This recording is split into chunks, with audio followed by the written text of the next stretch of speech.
Have you ever prayed and heard nothing back?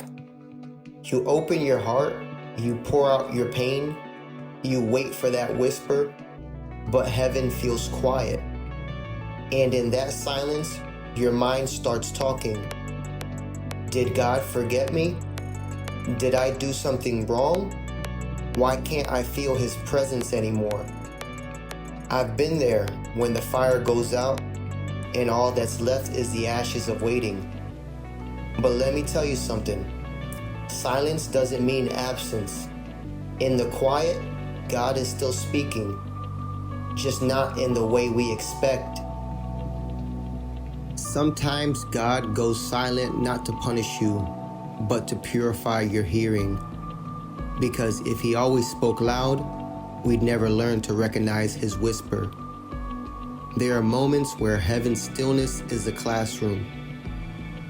When God is stretching your faith, not feeding your feelings. It's like being in a room where the teacher stops talking, not because the lesson's over, but because it's time for you to apply what you've already learned. I remember seasons in my own life when everything felt dark after losing my father. I prayed, but the only thing I heard was my own breath. I didn't realize it then, but silence was God's way of refining me. He was burning away my dependence on emotion and teaching me to walk by faith, not by the feeling of His presence, but by the truth of His promise. You see, sometimes God withdraws the feeling so we can mature in the knowing. And when He's silent, He's often surgery silent, operating on your soul in ways words couldn't reach. Job said, "Though He slay me, yet will I trust Him." That's not casual faith, that's covenant faith. See, most people trust God when the miracle happens, but real faith is trusting Him when nothing happens at all. It's trusting through the delay. It's praising through the disappointment. It's showing up to pray even when your heart is too heavy to speak. Silence is not the end of your story, it's the rewriting of it. God's silence is not rejection, it's redirection. Sometimes He's quiet because He's steering you away from what would have been broken you. Sometimes He's quiet because He already spoke, and He's awaiting for your obedience. The greatest tests are never about what you can hear from God, but about how you respond when you can't. Think about Abraham. God gave him a promise, but then went silent for decades. Or Joseph. Visions of glory, then years imprisoned with no explanation. Or David, anointed as king, yet hunted, hiding, and singing psalms in caves. Silence was their companion before victory was their testimony. And if you're in that same waiting place, you're in good company. You're standing where the saints once stood, between promise and fulfillment, between pain and peace. But the silence isn't empty, it's sacred.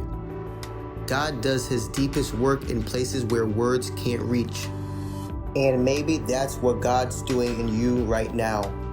Maybe He's upgrading your faith from emotional to eternal.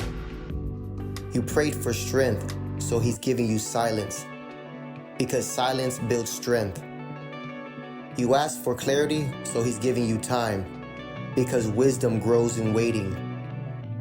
You wanted breakthrough, so He's giving you process, because every promise is born in patience. God doesn't waste a waiting room. If you're in one, it means something's being delivered. The silence is where you find your roots. It's where you stop chasing blessings and start becoming the blessing. Where you realize that God's voice isn't gone. It's just moved from the sky into your spirit. That's when you stop waiting to hear from God and start living with God. That's the secret. His voice becomes your breath. His peace becomes your pace. His presence becomes your proof. And when you reach that place, you'll understand that silence doesn't mean separation. It means synchronization. Heaven and your heart finally beating at the same rhythm. So if you're in that quiet season right now, don't run from it. Don't scroll past it. Don't call it a punishment. God is doing something sacred in secret. You're not forgotten. You're being formed. The very stillness you're fighting against is the soil where your next season will bloom.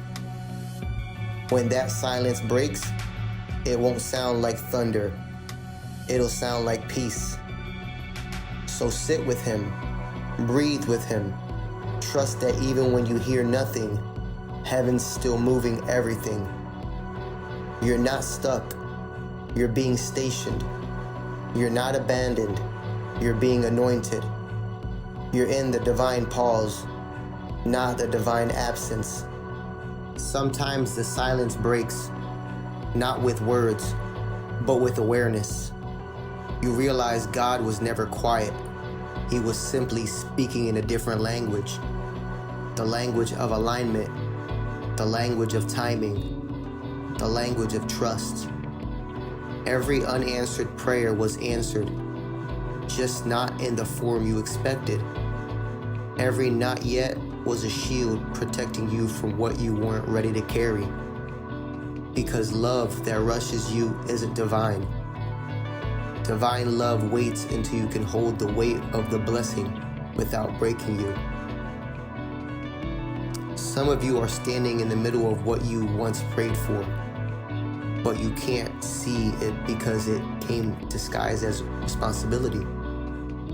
You asked for purpose, he gave you pressure. You asked for wisdom, he gave you silence. You asked for strength, he gave you struggle. Heaven's answers don't always echo. Sometimes they arrive quietly, like the first light of morning or a seed breaking open underground. You don't see the miracle when it's forming. You see it when it's finished. But trust me, heaven's been working behind every still moment. There's a line in the book of Isaiah that says, "In quietness and trust shall be your strength." Quietness isn't weakness, it's confidence in God's character. When you stop fighting the silence, you start hearing the whisper of peace. Because what if this whole time, the silence wasn't proof of his distance, but proof of his depth? What if he's not speaking to you because he's speaking through you now? What if your stillness is the new sermon? What if your patience is the new prayer? What if your peace is the proof that heaven is home inside you? When God feels silent, remember this. He's teaching you to walk by revelation, not reaction, to live from presence, not pressure. The longer you walk with him, the quieter he seems, because maturity doesn't need constant instruction. It lives from communion. When you first knew him, you needed signs. Now you just need stillness. And that's how you know you've grown. You've learned to trust his heart when you can't trace his hand. So let this be your peace today. If God feels silent, it means he's entrusting you with sacred space. He's giving you the gift of becoming. Because silence is the cocoon before the wings, the waiting before the wind. And when the appointed time comes, your silence will sing. The very voice you thought went missing will echo again through your life, your testimony, and your peace. The same God who was silent in the tomb is the same God who whispered life into it. The same God who stood silent before Palladi is the same God who spoke resurrection into being. So if heaven's quiet, It's not because you're forgotten. It's because something holy is forming inside you unseen. Wait on it. Trust the quiet. You are in the hands of the artist, and he's still sculpting your masterpiece. The silence is holy. The stillness is sacred. The waiting is worship. Don't fill it with noise. Fill it with praise. Because the next word you hear from God will not just change your situation. It will confirm your transformation. You're not waiting for God. You're waiting with Him. And that is the most divine silence of all.